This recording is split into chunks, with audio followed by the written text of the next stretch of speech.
Right choice. ఈ కథను రచించిన వారు జి సరస్వతి గారు. ఈ కథ ఆంధ్రభూమి సచిత్ర వారపత్రికలో జనవరి 2003లో ప్రచురితమైంది. ఫోటోలో కంటే అందంగా ఉంది అనుకున్నాడు శ్రీకాంత్.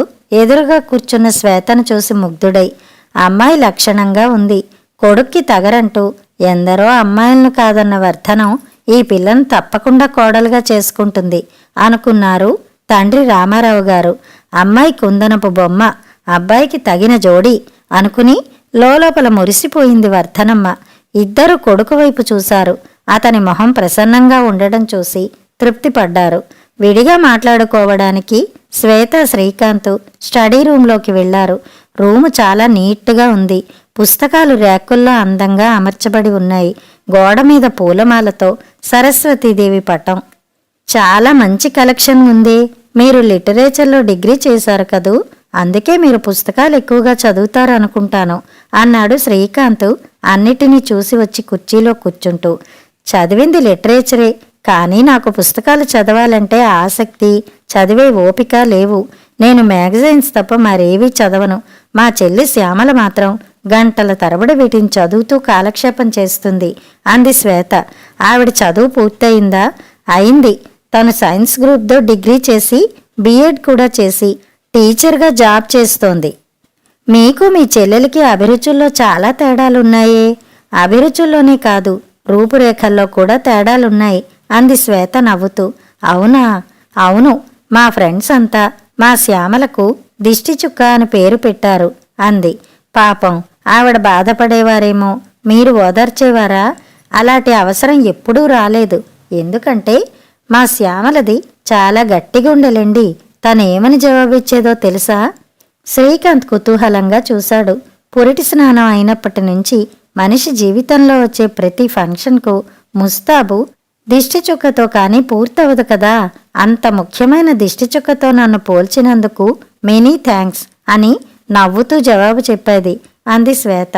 నలుపని వెక్కిరించిన చిన్నబుచ్చుకోకుండా చక్కని వివరణతో తిప్పికొట్టిన శ్యామల ఆత్మవిశ్వాసం గల అమ్మాయి అన్నమాట అనుకున్నాడు మెచ్చుకోలుగా. అంతలోనే అతని దృష్టి గది మధ్యగా ఉన్న అందమైన రంగుల ముగ్గు మీద పడింది. ముగ్గు చాలా బాగుంది, మీరే వేశారా అని అడిగాడు. నాకు ముగ్గులకు చాలా దూరం. మా శ్యామలకు ముగ్గులంటే పిచ్చి. తనే వేసేది. ధనుర్మాసం వచ్చిందంటే చాలు, పన్నీరు జల్లుతున్నంత ఆనందంగా కళ్ళాపు జల్లేసి పెద్ద ముగ్గులు వేసేస్తూ ఉంటుంది. ముగ్గులు ఒక కళ అని, ఆ కళతో భూదేవిని సేవించాలని అంటూ ఉంటుంది ఆరిందాలాగా. శ్వేత గొంతులో వెక్కిరింత. చల్లని గాలి పూల పరిమళాలను మోసుకొచ్చింది. మీ కాంపౌండ్లో చాలా రకాల పూల మొక్కలున్నాయి. గార్డెనింగ్ అంటే మీకిష్టమా? కిటికీలోంచి బయటకు చూస్తూ అడిగాడు శ్రీకాంత్. నాకు కాలికి మట్టి అంటితేనే చిరాగ్గా ఉంటుంది. నేనెప్పుడూ మొక్కల జోలికి పోను. మొక్కల సంరక్షణని మా నాన్నగారు శ్యామల చేస్తూ ఉంటారు. డిగ్రీ పూర్తయినప్పటి నుంచి మీరు ఖాళీగా ఉన్నారు కదా, ఇంటి పనిలో వంట పనిలో మీ అమ్మగారికి సహాయం చేస్తూ ఉంటారా? శ్రీకాంత్ అడిగిన ప్రశ్న శ్వేతకు చిరాకు కలిగించింది. పెళ్లి చూపుల్లో ప్రతి మగవాడు తప్పనిసరిగా ఈ ప్రశ్న అడుగుతాడు కాబోలు. ఇది వరకు వచ్చిన పెళ్లి కొడుకులు కూడా తన్నిదే అడిగేవారు. తనకు ఒళ్ళు మండిపోయింది. ఇంటి పని వంట పని చేయడానికేనా పెళ్ళాం అని అడిగి తిరస్కరించింది. శ్రీకాంత్ రూపం ఆమెను బాగా ఆకర్షించడంతో కోపం తెచ్చుకోలేకపోయింది. పనితో నలగడం నాకిష్టం ఉండదు. మా అమ్మ కూడా నన్ను ఏ పని ముట్టుకోనివ్వదు. చిన్నప్పటి నుంచి మా శ్యామలకే పనులు చెప్పేది. ఇప్పుడైతే చెప్పనవసరం లేకుండానే మా శ్యామల వంట కూడా చేసేస్తూ ఉంటుంది. అంట్లు తోమడం, బట్టలు ఉతకడం లాంటి బండ పనులు కూడా ఇష్టంగా చేస్తుంది. పని మనిషి రాని రోజు దానికి పండగే. చేతి నిండా పనుందంటూ సంబరపడిపోతుంది. వంట పనికి ఇంటి పనికి అంకితమైపోవడం నాకు బొత్తిగా నచ్చదు. అంటే మీరు చాలా అపురూపంగా పెరిగారన్నమాట అన్నాడు శ్రీకాంత్. అవును అంది శ్వేత. ఆమె అందమైన కళ్ళలో గర్వరేఖ తళుక్కుమంది. ఇంతవరకు మీకు నచ్చని వాటి గురించి చెప్పారు. మరి మీకు నచ్చేవేమిటి? టీవీ, సినిమాలు, షాపింగు, పిక్నిక్లు. మీ చెల్లెలు మీతో షాపింగ్కు వస్తూ ఉంటారా? మా శ్యామలకు నాలాగా ఎక్కువ టైం షాపింగ్లో గడపడం ఇష్టం ఉండదు. అందుకని వేరుగా వెళ్ళి కావలసినవి కొనుక్కుంటుంది. గంటల కొద్దీ షాపింగ్ చేస్తే తప్ప నాకు తృప్తిగా ఉండదు. శ్వేతను ఏదడిగినా జవాబులో శ్యామల ప్రసక్తి తప్పనిసరిగా వస్తూ ఉండడంతో శ్రీకాంత్కు ఆమె పట్ల కుతూహలం కలిగింది. అప్పుడే శ్యామల 2 గ్లాసులతో జ్యూస్ తెచ్చి ఇద్దరికీ అందించింది. శ్వేత శ్యామలను శ్రీకాంత్కు పరిచయం చేసింది. నమస్తే అంది శ్యామల చేతులు జోడించి. విశాలమైన ఆమె కాటుక కళ్ళలో ఆత్మవిశ్వాసం, అధరాల మీద అలసిన మనిషిని సేద తీర్చేట్లున్న చల్లని చిరునవ్వు. మీరు టీచర్గా జాబ్ చేస్తున్నారట కదా, ఏ సబ్జెక్ట్స్ చెప్తారు అని అడిగాడు శ్రీకాంత్. లెక్కలు, సైన్సు అని జవాబు చెప్పి వస్తానంటూ వెళ్ళిపోయింది శ్యామల. జ్యూసు ఫ్రెష్గా చాలా బాగుంది. ఇంట్లో చేశారా? అవును, లేడీస్ క్లబ్ వాళ్ళు కండక్ట్ చేసిన క్లాసులకు వెళ్ళి మా శ్యామల జ్యూసు, జాము, కేకులు లాంటివన్నీ చేయడం నేర్చుకుంది.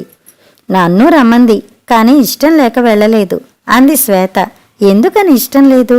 అన్నీ రెడీమేడ్గా బజార్లో దొరుకుతున్నప్పుడు ఇంట్లో కష్టపడ్డం ఎందుకని నేను అనుకుంటాను. స్వంతంగా చేసుకుంటే తృప్తిగా ఉంటుందని తను అనుకుంటుంది అంది. తర్వాత శ్వేత ఢిల్లీలో శ్రీకాంత్ చేస్తున్న ఉద్యోగం గురించి, సోషల్ లైఫ్, చుట్టుపక్కల చూడదగిన ప్రదేశాల గురించి అడిగి తెలుసుకుంది. ఆమె తన ఇష్టాల గురించి ఏమీ అడక్కపోవడం అతనికి నిరుత్సాహాన్ని కలిగించింది. లైఫ్ పార్ట్నర్ ఎలా ఉండాలని కోరుకుంటారు అని అడిగాడు.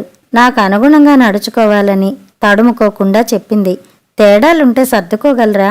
సర్దుకోలేను. ఎందుకంటే సర్దుకోవడం అంటే వ్యక్తిత్వాన్ని చంపుకోవడమేనన్న నా అభిప్రాయం. నసుకుడు లేకుండా నిస్సంకోచంగా తన అభిప్రాయాన్ని ఆమె వెల్లడించిన తీరు అతన్ని నివ్వెరపరిచింది. వెళ్ళొస్తాను చిరునవ్వుతో చెప్పేసి లేచాడు. శ్వేత రూపం కాకుండా శ్యామల కాటుక్కళ్ళు, చిరునవ్వు పదే పదే గుర్తుకు వస్తూ ఉండడంతో తన మనసు శ్యామల వైపు మొగ్గుతుందని అర్థమైంది శ్రీకాంత్కు. చూడగానే శ్వేత అందం తన్ను ఆకర్షించింది. కానీ జంకు గొంకు లేకుండా ఫ్రీగా ఆమె మాట్లాడిన తీరులో అహంభావం, పని పట్ల అనాసక్తత, చెల్లెల పట్ల ఒకంత చులకన భావం వ్యక్తమవడంతో తన మనసు ఆమెకు అనుకూలంగా స్పందించలేకపోయింది. చిత్రంగా ఆమె మాటల్లోనే శ్యామల వ్యక్తిత్వం పట్ల తనకొక అవగాహన ఏర్పడింది. ఛాయ తక్కువని చిన్నచూపు చూసినా ఆత్మన్యూనతా భావంతో కృంగిపోకుండా నిలబడింది. అక్కలాగా అందగత్తె కాదనే చులకన భావంతో పనులు చెప్తున్నారన్న అర్థమైనా పట్టించుకోకుండా ప్రతి పన్ని ఎంతో శ్రద్ధతో చేస్తూ తనను తాను సమర్థురాలుగా తీర్చిదిద్దుకుంది. కాలం విలువ, పని విలువ తెలుసుకుని క్షణం కూడా వృధా చేయకుండా బాధ్యతతో నడుచుకునే అమ్మాయి. అలాంటి అమ్మాయినే తను భార్యగా కోరుకుంటున్నాడు. శ్యామలతో మాట్లాడి ఆమెకు కూడా తను నచ్చితే ఆమెని పెళ్లి చేసుకోవాలి. శ్రీకాంత్ తన మనసులోని మాట చెప్పగానే రామారావు గారు, వర్ధనమ్మ విస్తుపోయారు. వర్ధనమ్మకు కొడుకు మీద కోపం వచ్చింది. అక్క నచ్చకపోవడం, అంతకంటే అందంగా ఉన్న చెల్లెల్ని ఇష్టపడ్డం లోకంలో జరుగుతూ ఉంటుంది. నువ్వేమిట్రా రివర్సులో వెళ్తున్నావు అని అడిగింది చికాకు పడిపోతూ. గారాభంగా పెరగటం వల్ల శ్వేతలో అహంభావం ఎక్కువ. తన ఇష్టప్రకారం భర్త నడుచుకోవాలని కోరుకునే అమ్మాయి. భార్య భర్తలు ఒకరినొకరు డామినేట్ చేయాలనుకుంటే కలతలు తప్పవమ్మా. అందుకే శ్వేతను నేను ఇష్టపడలేకపోయాను. శ్వేత మాటల్లోనే విన్నా శ్యామల మనస్తత్వం, అభిప్రాయాలు, అభిరుచులు నాకు బాగా నచ్చాయమ్మా. తేడాలున్నా సర్దుకుని సంతోషంగా బతకగలమని అనుకుంటున్నాను అన్నాడు శ్రీకాంత్. నువ్వు మా మాట ఎప్పుడు విన్నావులే. మెడిసిన్ చదవమంటే ఇంజనీరింగ్ చదివావు, అమెరికా వెళ్ళమంటే ఇండియాలో ఉండడమే ఇష్టమన్నావు. మాట వినకపోయినా ప్రయోజకుడివయ్యావని సంతోషించాము. పెళ్లి విషయంలోనైనా మా మాట వింటావని చుక్కలాంటి చక్కని అమ్మాయిని చూపిస్తే కాదంటున్నావు అంది వర్ధనమ్మ నిష్ఠూరంగా. మీ మాట ప్రకారం నడుచుకోలేకపోయినా నేను నడిచిన దారి మంచిదేనని ఒప్పుకున్నావు కదమ్మా. అలాగే మీరు చూపెట్టిన అమ్మాయిని కాకపోయినా ఆ కుటుంబంలోని పిల్లని చేసుకుని సుఖంగా ఉంటే సంతోషించవా అమ్మా అని శ్రీకాంత్ అడిగేసరికి ఆమె ఏమీ మాట్లాడలేకపోయింది. శ్రీకాంత్ శ్వేతను కాదన్నందుకు ఎంత బాధపడ్డాడో శ్యామల్ని ఇష్టపడినందుకు అంత ఆనందించాడు శేఖరం. నెమ్మదస్తురాలైన శ్యామలంటే అతనికి వల్లమాలిన ప్రేమ. బుద్ధిమంతురాలు, పనిమంతురాలు అయినా రంగు తక్కువ కావడం వల్ల శ్యామలకు పెళ్లి కావడం కష్టమవుతుందని లోపల దిగులు పడుతూ ఉండేవాడు శేఖరం. శ్రీకాంత్ తనంతట తానే శ్యామల్ని చేసుకుంటానని చెప్పేసరికి అతనికి గొప్ప రిలీఫ్ కలిగింది. శ్రీకాంత్ చెల్లెల్ని ఇష్టపడ్డాడని తెలిస్తే శ్వేత చిన్నబుచ్చుకుంటుందని, అందుకని శ్వేతకు పెళ్ళయ్యే వరకు తను ఈ విషయాన్ని ఇంట్లో వాళ్లతో చెప్పలేనని శేఖరం రామారావు గారితో అన్నాడు. అతని ఇబ్బందిని అర్థం చేసుకున్న రామారావు గారు సరేనన్నారు. కొద్ది రోజులకే శ్వేతకు చక్కని కలిగినింటి సంబంధం కుదిరి పెళ్ళైపోయింది. ఆమె భర్తతో ఆనందంగా హనీమూన్కి వెళ్ళిపోయింది. ఒకరోజు శేఖరం భార్య కమల్ను శ్యామల్ను కూర్చోబెట్టి శ్రీకాంత్ విషయం చెప్పాడు. కన్న తల్లిగా కమల మనసారా ఆనందించింది. నా తల్లి అదృష్టవంతురాలు అంది శ్యామలను వాత్సల్యంతో దగ్గరకు తీసుకుని తల నిమురుతూ. శ్రీకాంత్ తను నచ్చుకున్న సంగతి తెలుసుకున్న శ్యామల తన చెవులను తానే నమ్మలేకపోయింది. ఊహ తెలిసినప్పటి నుంచి తండ్రి తప్ప ఇంటా బయట అందరూ అక్కతో తన్ను పోల్చి కించపరచడమే తెలుసు. బాధపడుతూ కూర్చుంటే ఏమీ సాధించలేదని తెలుసుకున్న తను చదువుతో పాటు ఇంటి పనులను కూడా శ్రద్ధగా చేస్తూ ఎప్పుడూ బిజీగా ఉండడం అలవాటు చేసుకుంది. పుస్తక పఠనం, గార్డెనింగు తనకు ఉల్లాసాన్ని చేకూరుస్తూ ఉండడంతో బాధపడ్డం మానేసింది. చదువు, ఉద్యోగం, ఇంటిని అందంగా తీర్చిదిద్దుతూ బాధ్యతలను సక్రమంగా నిర్వర్తించగల సమర్థత ఉన్న మొదటి చూపులోనే ఆకర్షించగల శరీరఛాయ లేకపోవడం వల్ల పెళ్లి కొడుకులు తనతో మాట్లాడడం కానీ తన గురించి తెలుసుకునే ప్రయత్నం కానీ చెయ్యరని భావించి పెళ్లి మీద పెద్దగా ఆశలు కూడా పెట్టుకోలేదు తను. మరి శ్రీకాంత్ తనలో ఏం చూసి మెచ్చుకున్నాడబ్బా అనుకుంది శ్యామల. ఆ మాటే అడిగింది శ్రీకాంత్ను కలిసినప్పుడు. మీ కాటుక కళ్ళు, చిరునవ్వు నా కళ్ళకు నచ్చాయి.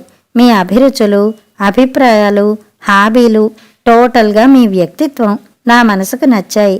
తేడాలున్నా సర్దుకుని సంతోషంగా బతకగలమనే నమ్మకం నాకు కలిగింది. ఏమంటారు? సూటిగా క్లుప్తంగా తన మనసు విప్పి చెప్పాడు శ్రీకాంత్.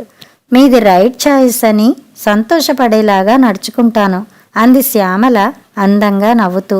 శ్వేత హనీమూన్ నుంచి తిరిగి వచ్చేసరికి ఇల్లు శ్యామల పెళ్లి పనులతో హడావిడిగా ఉంది.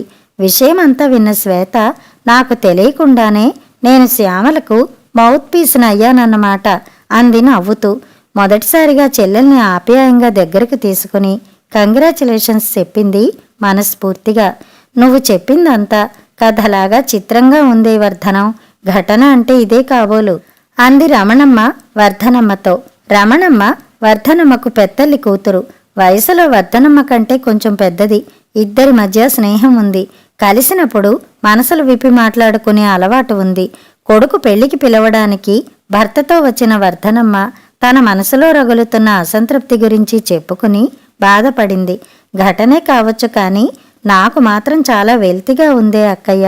అబ్బాయి శ్యామలను నచ్చుకోవడం నాకు బొత్తిగా ఇష్టం అనిపించడం లేదే అంది వర్ధనమ్మ. శ్వేతతో శ్యామలను పోల్చి చూడడం వల్ల నీకు అసంతృప్తి కలుగుతోంది కానీ శ్యామలకేం తక్కువే వర్ధనం. చదువు, అణకువతో పాటు అబ్బాయి కోరుకున్న అన్ని మంచి లక్షణాలు ఉన్న లక్షణమైన పిల్ల. శ్వేత అందం అబ్బాయి కంటిని మాత్రమే ఆకర్షించింది కానీ శ్యామల వ్యక్తిత్వం అబ్బాయి మనసును ఆకట్టుకుందే. అన్యోన్య దాంపత్యానికి అందచందాల కంటే మనసులు కలవడం ముఖ్యమనే విషయం నీకు మాత్రం తెలీదా? పెళ్లి టైం దగ్గరకొచ్చినా నువ్విలాగా బాధపడ్డం సబబుగా లేదే వర్ధనం. నువ్వు ముభావంగా ఉంటే అబ్బాయి మనసు కష్టపడుతుంది. వాడిని చిన్నబుచ్చకు తగిన జోడీని ఎంచుకున్నాడని తెలుసుకుని శ్యామలను మనస్ఫూర్తిగా కోడలుగా చేసుకుని ప్రేమగా చూసుకో అంటూ రమణమ్మ హితవు పలికింది. నీ మాటలు విన్నాక నా మనసుకు పట్టిన మబ్బు విడిపోయిందే అక్కయ్య. నాకెంతో తేలిగ్గా ఉంది అంది వర్ధనమ్మ నిండుగా నవ్వుతూ. శుభలేఖ ఇచ్చి రమణమ్మను ఆమె భర్తను పెళ్లికి తప్పకుండా రమ్మని ఆహ్వానించి ఆనందంగా భర్తతో పాటు బయటకు నడిచింది వర్ధనమ్మ. కథ సమాప్తం.